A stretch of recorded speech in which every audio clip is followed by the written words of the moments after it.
La Asamblea. The Assembly will now hear an address by His Excellency Narendra Modi, Prime Minister of the Republic of India. Tengo el gran placer. It is my great pleasure to welcome His Excellency the Prime Minister of India, whom I invite to address the General Assembly.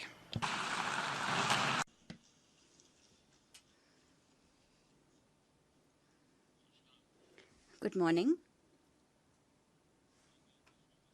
Your Excellency, Mr. President,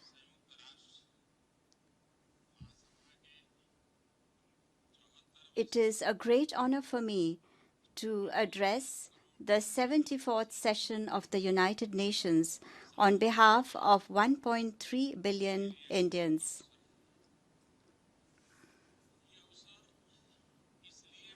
It is a very special occasion also because this year the entire world is celebrating the 150th birth anniversary of Mahatma Gandhi.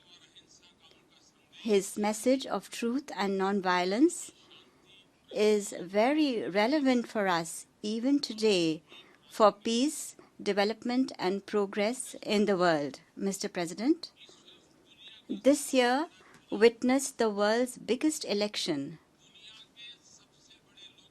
In the world's biggest democracy, the highest ever number of voters voted my government into power for a second term with an even stronger mandate than before.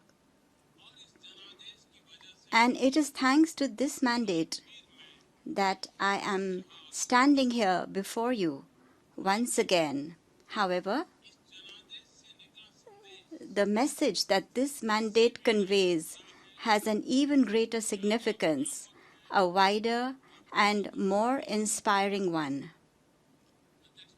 Mr. President, when a developing country is able to successfully implement the world's biggest sanitation campaign within the Clean India mission, building over 110 million toilets in just 5 years for its countrymen,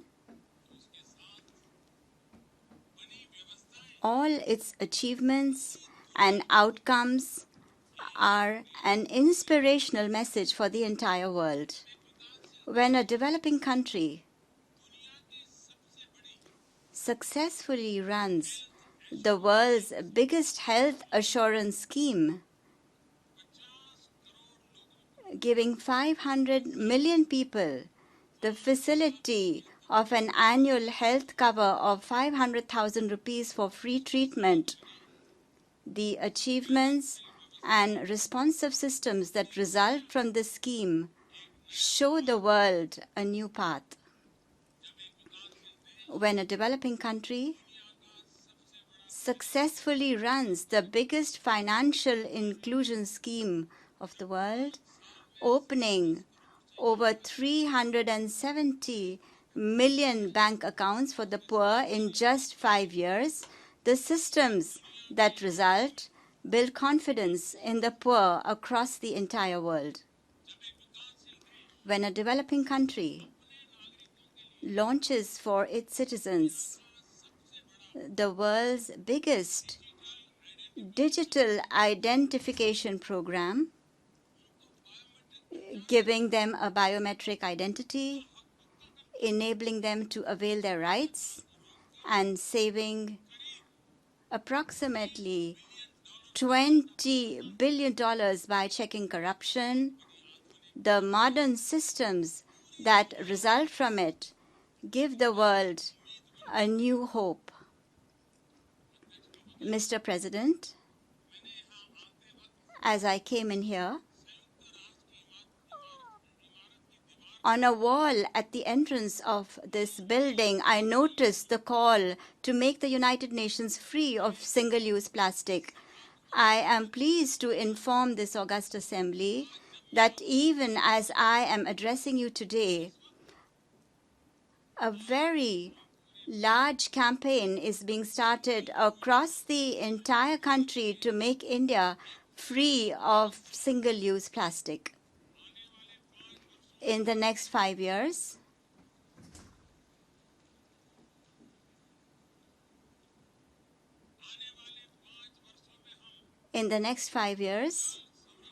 apart from promoting water conservation, we are going to ensure water supply to 150 million homes. In the next 5 years, we are going to build over 125,000 kilometers of new roads.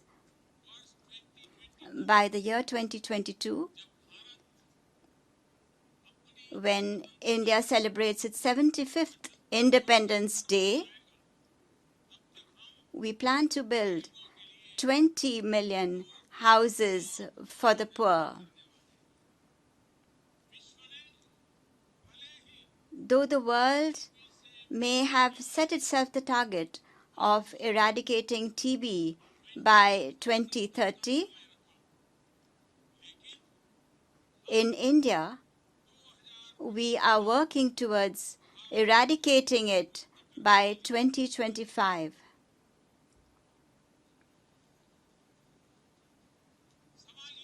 The question that arises is just how have we been able to achieve all of this? How is it that such rapid changes are taking place in a new India? Mr. President, India is a great culture that is thousands of years old, a culture that has its own vibrant traditions and which has encompassed universal dreams. Our values and culture see divinity in every being and strive for the welfare of all. Therefore, the very core of our approach is public welfare through public participation. And this public welfare is not just for India, but for the entire world. And that is the reason. We draw inspiration from our motto, collective efforts for the growth of all with everyone's trust. And this too is not confined within the borders of India. Our endeavors are neither an expression of pity nor a pretense.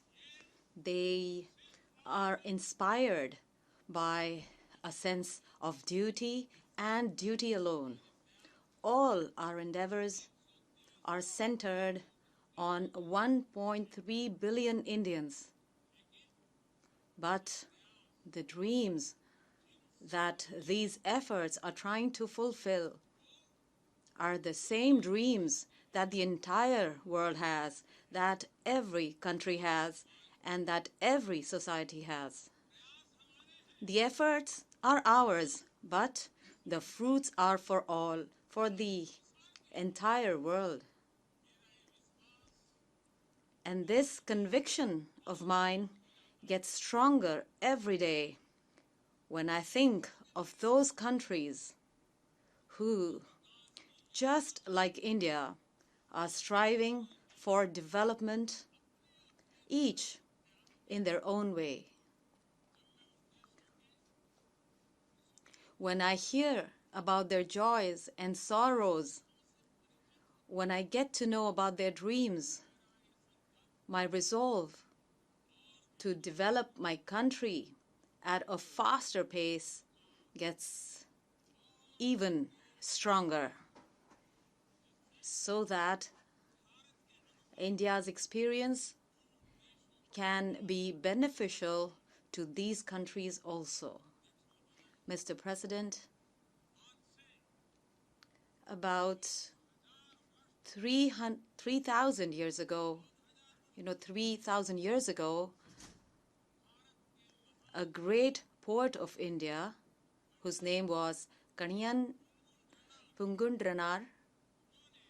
He wrote in Tamil, which is the most ancient language of the world.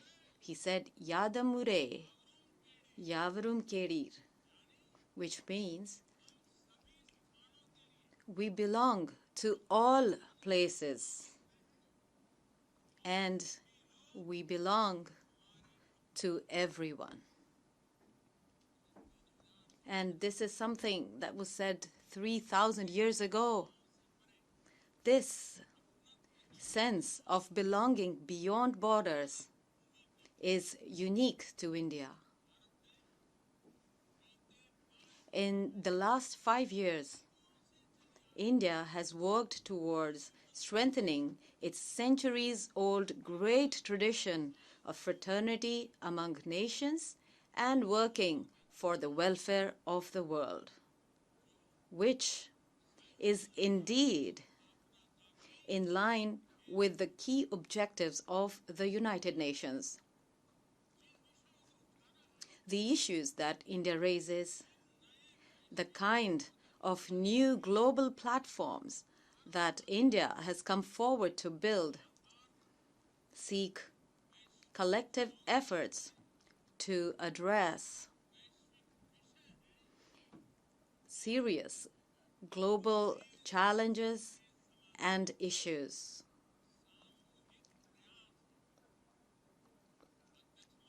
Mr. President,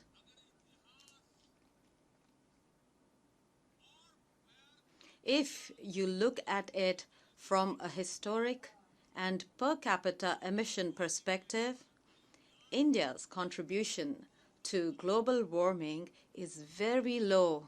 However, India is one of the leading nations when it comes to taking steps to addressing this issue. On one hand, we are working towards achieving the target of 450 gigawatts of renewable energy, and on the other hand, we have also taken the initiative to create the International Solar Alliance. One of the effects of global warming is the increasing number and severity of natural resources. And not just that, at the same time, they are appearing in new areas and in new forms. In view of this, India has initiated the formation of the Coalition for Disaster Resilient Infrastructure, which is also called CDRI. This coalition is something I invite all countries to join. This coalition will help build infrastructure that can withstand natural disasters. Mr. President, the largest number of supreme sacrifices made by soldiers of any country for the UN peacekeeping missions is from India.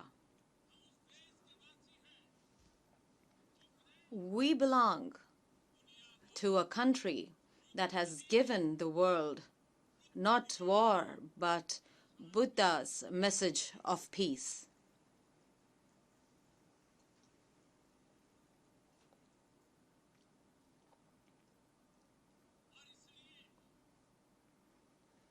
And that is the reason why our voice against terrorism, to alert the world about this evil, rings with seriousness and outrage.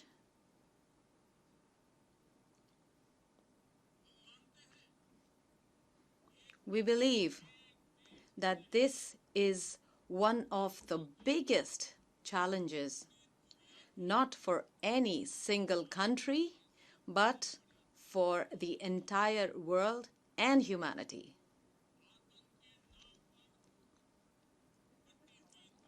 The lack of unanimity amongst us on the issue of terrorism dents those very principles that are the basis for the creation of the UN. And that is why, for the sake of humanity, I firmly believe that it is absolutely imperative that the world unites against terrorism and that the world stands as one against terrorism. Mr. President, the face of the world is changing today. Modern technology in the 21st century is bringing about sweeping changes in social life, personal life, economy, security, connectivity, and in international relations. In such a situation, a fragmented world is in the interest of no one. Neither do we have the option to confine ourselves within our boundaries. In this new era, we will have to give new direction to multilateralism and to the United Nations. We will need to give it new strength. Mr. President, 125 years ago, the great spiritual guru Swami Vivekananda gave this message to the world during the World Parliament of Religions in Chicago, right here in America. The message was harmony and peace, and not dissension. Today, the message from the world's largest democracy for the international community is still the same: harmony and peace. Thank you all very much.